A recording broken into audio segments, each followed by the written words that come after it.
A gente sabe que essa semana é uma semana que está sendo dedicada à primeira semana após a partida do Silvio Santos, né? E o que aconteceu com o sequestrador dele e da Patrícia Bravanel? As pessoas talvez tenham essa curiosidade, né? Para quem não se lembra, Silvio e Patrícia foram sequestrados em agosto de 2001. O bandido Fernando Dutra Pinto, que foi preso pelo crime, mas ele acabou morrendo menos de um ano depois. Como foi o sequestro, para a gente poder relembrar? A Patrícia Bravanel foi sequestrada na mansão da família, no Morumbi, no dia 21 de agosto de 2001. A apresentadora foi liberada uma semana depois, na madrugada do dia 28, após o pai dela pagar um resgate de R$ 500 mil. 2 sequestradores foram presos no mesmo dia, Marcelo Batista Santos e Esdras Dutra Pinto. Irmão de Esdras, Fernando Dutra Pinto, e uma namorada fugiram com o dinheiro do resgate. Após ser encontrado em um hotel de Alphaville, o bandido matou 2 policiais e fugiu de novo. Fernando invadiu a mansão de Silvio Santos mais uma vez e fez aí sim o apresentador refém, no dia 30 de agosto. Ele permaneceu com o empresário por 8 horas, pedindo helicóptero para fuga e se recusando a negociar com a polícia. Esse caso, inclusive, parou a televisão na época, todo mundo querendo saber o desfecho dessa história. O apresentador dormiu em um terreno próximo, o sequestrador, dormiu em um terreno próximo à casa de Silvio. Em depoimento, ele afirmou que pediu ajuda ao milionário, pois achava que seria morto pela polícia. Mais tarde, liberou Iris Abravanel, suas filhas e as funcionárias da casa. O bandido concordou em se entregar após a chegada do então governador de São Paulo, Geraldo Alckmin. O político garantiu a integridade física do criminoso. Fernando morreu 4 meses depois em uma penitenciária de São Paulo. Ele teve uma parada cardiorrespiratória decorrente de uma pneumonia bacteriana. No entanto, segundo relatórios da ONG, Comissão Teotônio Vilela de Direitos Humanos, ele sofreu tortura e negligência médica. Fernando teria sido agredido por agentes penitenciários, lesionado no ombro. Ainda chegou a sofrer outras agressões e banhos de água fria. Tudo pelo que ele teria feito, com certeza, com o Silvio Santos aí. O Kerline, foi um caso que parou o Brasil, mas aqui pelo nosso contexto histórico, né, a gente tem dimensão de como que a família do Silvio, né, como a própria Patrícia acabaram sofrendo bastante, né? Com certeza, mas eu vou ter que ressaltar um outro lado, Dieguinho, um lado um pouco oposto do que você falou aqui, né? O quanto eles também têm poder, né? De um cara desse, um sequestrador, sofrer ainda horrores, né? Enfim, demonstra o poder que o Silvio tem. E o que eu acho mais engraçado, gente, dessa história, eu tenho que falar isso, não dá. É o que o Silvio falou na sacada aí da casa deles, né? Era a casa deles ali, o apartamento, acho que é casa, né? A mansão. Aí, ó. É uma mansão, Falou inclusive a pros mesma. É a mesma, é verdade.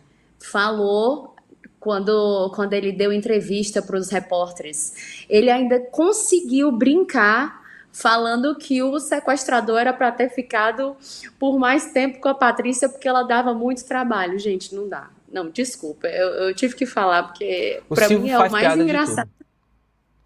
Não O Silvio dá, faz gente. piada de Assim, tudo. pra mim, o cara vai ser pra sempre incancelável, né? Mesmo com todas essas brincadeiras, até um humor um pouco ácido, né? Numa situação tão delicada dessa, a filha sequestrada, o cara ainda tira sarro desse jeito da situação. Eu sou fã, Dieguinho, eu sou fã. Olha, presta bastante atenção. O Silvio sempre fez piada quando ele vivia por alguma situação, para tornar aquilo pesado, leve. O momento mais delicado da vida do Silvio foi quando ele ele quase perdeu a voz, né? Em 89, 88, 89, e ele achou que ele não ia voltar mais a ter voz, e ele teve a voz dele restabelecida 100% depois desse problema vocal nas cordas vocais que ele teve. Então, assim, o Silvio era esse cara, né? Era um cara que a gente assistiu na TV e idolatrava, mas era um cara muito exigente nos bastidores, com as próprias filhas, é bom deixar claro também. O Silvio sempre deu uma educação muito dura para as filhas, tá? Isso as próprias já mencionaram em entrevista, tinha no documentário que foi exibido neste domingo, e foi talvez essa educação que ele deu, né, o Kerline, que tenha feito tanto a Patrícia quanto todas as outras terem o grau de maturidade e até mesmo de Silvio Santos, digamos assim, dentro delas, agora com a partida do pai, né? Você pode observar todas elas já adultas, tendo uma postura muito respeitosa com o pai e continuando dando sequência ao legado que ele deixou na TV brasileira. Um outro ponto também que eu acho que é importante que a gente pode comentar também o programa Silvio Santos vai mudar de nome agora com a partida do pai, da Patrícia Bravanel? Eu acho que num primeiro momento não, é minha opinião, tá? Acho que não, porque é como se quisesse apagar rapidamente algo que ele construiu. Eu imagino que isso vai ser levado pelo menos até o final do ano, de repente o ano que vem, não sei. E aí sim vai ter o rebatismo do nome. Porque veja, até a ideia de colocar o Patrícia Bravanel partiu do próprio Silvio, já pensando nessa transição. Então é uma transição lenta. Para não dar aquele mesmo choque que a gente teve com o Domingão, né? Porque eu fiquei muito tempo na minha cabeça, assim, toda vez que o locutor lá do programa falava Domingão, aí ele falava com o Hulk, aí na minha cabeça, do Faustão. Então, Porque a gente estava acostumado a ouvir Domingão do Faustão, oferecimento, lá, lá, lá, lá, lá, lá, lá. Então, para não ter esse choque, vai ser uma transição lenta. Então o programa deve seguir até o final do ano, eu imagino, com o título Programa Silvio Santos com Patrícia Bravanel. E, de repente, ano que vem, na nova programação, como geralmente acontece depois do Carnaval, a gente deve ter o rebatismo do nome para Programa Patrícia Bravanel, porque aí a gente já vai ter um período de respeito mais longo, né, em relação à partida do Silvio, enfim. Então vamos continuar acompanhando e trazendo os detalhes para você agora, aqui Dieguinho, no nosso Central. Agora, Dieguinho, só para a gente finalizar, né, o papo Silvio, eu fico pensando assim que ele pode ter ensinado muito bem, né, a todas as filhas, né, questão de educação, até mesmo sobre a comunicação, mas tem algo, né, Dieguinho, que não dá para aprender, que é o carisma, né, que o carisma do Silvio ali realmente é algo que talvez as filhas não tenham tanto, e eu não sei se carisma é algo que dá para aprender, né? Porque mesmo, né, com tantas. Eu já entrevistei algumas famosas, né, que trabalharam ali com o Silvio de pertinho, né, e os posicionamentos um tanto quanto machistas dele, mas mesmo assim, né, ele é incancelável e o carisma dele realmente é algo que não dá para se contestar.